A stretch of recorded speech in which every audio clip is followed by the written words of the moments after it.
الشيطان الرجيم بسم الله الرحمن الرحيم إذا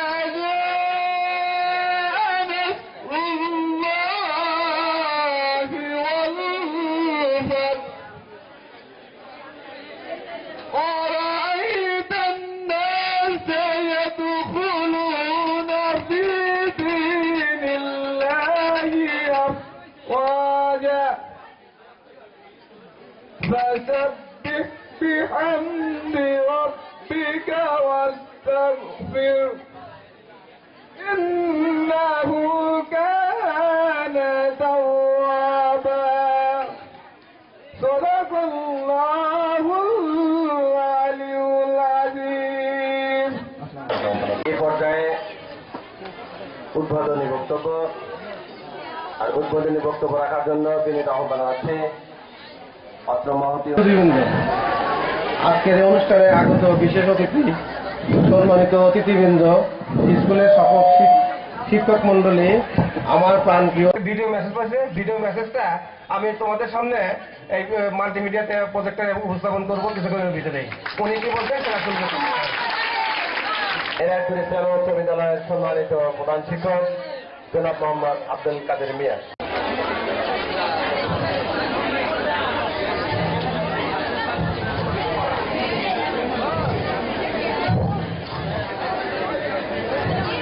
বিসমিল্লাহির রহমানির রহিম।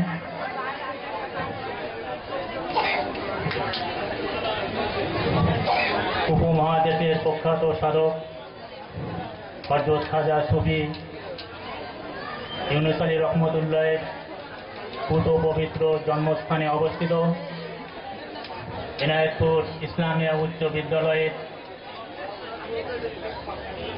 আলহাজ মুজফফর উদ্দিন তালুকদার কৃতি ছাত্র ছাত্রীদের সম্মাননা ও সংবর্ধনা অনুষ্ঠানের প্রধান অতিথি জেলা শিক্ষা অফিসার মহোদয় পরম শ্রদ্ধেয় গোপালচন্দ্র সরকার, উপস্থিত সম্মানীয় অতিথিবৃন্দ, এবার সরকার সাহেব বাংলাদেশ অ্যাস্ট্রোনমিক্যাল সোসাইটির সাধারণ সম্পাদক, উপস্থিত আছেন প্রফেসর মোহাম্মদ আব্দুল গনি সরকার, শিক্ষা উপদেষ্টা খাজা ইউনুস আলী বিশ্ববিদ্যালয়, উপস্থিত আছেন গোলাম রব তালুকদার সাহেব, প্রাক্তন প্রধান শিক্ষক। 1947 সালে এনায়েতপুর ইসলামিয়া উচ্চ বিদ্যালয় প্রতিষ্ঠা লগ্ন থেকে অত্যন্ত সুনামের সাথে শিক্ষা কার্যক্রম চলে আসছেন এবং এরা ঐতিহ্যবাহী ইসলামিয়া উচ্চ বিদ্যালয় নামে খ্যাত। এর কারণও রয়েছে রাজশাহী শিক্ষা বোর্ডের অধীনে 2 বছরে 3 জন বোর্ড প্লেস করেন। 1994 সালে বোর্ড প্লেস করেন আইনাল হক। পত্র বিদ্যার্থীর সংখ্যা এবং পাশের সংখ্যা একটু কমে যায়। বিদ্যালয়ের ছাত্র শিক্ষক বৃন্দর সংখ্যা এত কম ছিল যে আমি 2009 সালে 14 সেপ্টেম্বর যখন জয়েন করি তখন মাত্র 3 জন শিক্ষক ছিলেন। এই 3 জন শিক্ষক এত বড় শিক্ষা প্রতিষ্ঠান ধরে রেখেছিলেন, এজন্য তাদেরকে আমি ধন্যবাদ জ্ঞাপন করি। প্রিয় সুধীবৃন্দ, এবারে বাংলাদেশ সরকার এবং বোর্ড কর্তৃপক্ষ বারবার তাগিদ আসছে শতভাগ পরীক্ষায় উত্তীর্ণ করিতে হবে। এই উদ্দেশ্যে শিক্ষার্থী এবং অভিভাবকবৃন্দকে আমি অবহিত করতে চাই, এখনো জেএসসি 2013 বাকি আছে এবং এসএসসি 2014 আরও কিছু সময় আছে। এই সময়ের মধ্যে ছেলেমেয়েরা তোমরা পুরোপুরি প্রস্তুতি নাও আমাদের সামনের টার্গেট শতভাগ উন্নীত করা। ইতিপূর্বে বোর্ড কর্তৃপক্ষ ফর্ম পূরণে বিরত রাখার কোনো নির্দেশ ছিল না। এবছরে দুইবার বোর্ডের থেকে তাগাদা এসেছে।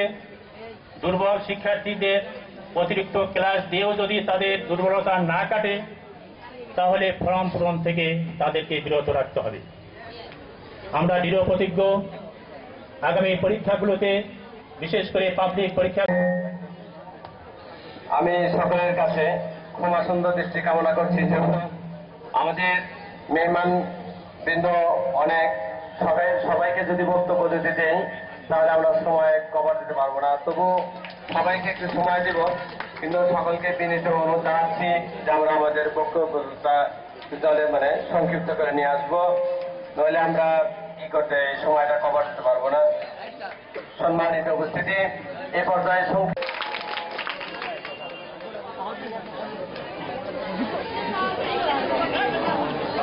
আসসালামু আলাইকুম।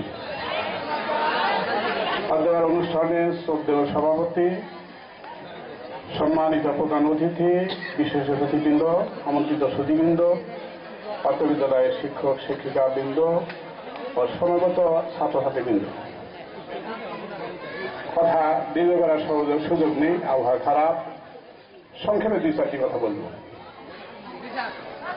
ডক্টর শহীদুল্লাহর কথাটাকে একটু ঘুরিয়ে বললে বলা যায়, যে দেশে কৃতির কদর হয় সে দেশে কৃতির জন্ম হয়। সেই কৃতি ছাত্রছাত্রীদেরকে উৎসাহিত করার জন্য যে মহতি উদ্যোগ গ্রহণিত হয়েছে, যারা উদ্যোগ গ্রহণ করেছেন তাদেরকে অভিনন্দন। যারা এই অভিনন্দন পাওয়ার জন্য ব্যবস্থা করেছেন, যাদের বদৌলতে অনুষ্ঠান করতে আমরা সক্ষম হয়েছি, তাদেরকে অভিনন্দন।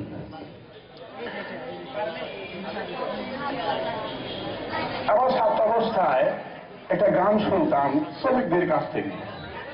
গানটার লাইন ছিল এরকম, কালারে মানুষ ব্যস্ত পাইব না। শুনে আমার খারাপ লাগতো, আমার এক কাকাও কালো ছিল। যাই হোক, পরবর্তীকালে জানতে পারছি এই কালাটা, তখন বুঝতে পারছিলাম না, আর লাইনগুলো শুনছিলাম না ভালো করে। পরে শুনতে পারছি যে অন্তর কালা।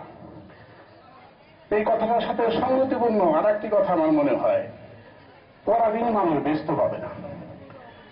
কিন্তু দুঃখের বিষয়, আজকে আমরা অনুন্নত বিশ্ব, তৃতীয় বিশ্বের আমরা অধিকাংশ জনগোষ্ঠী পরাধীন।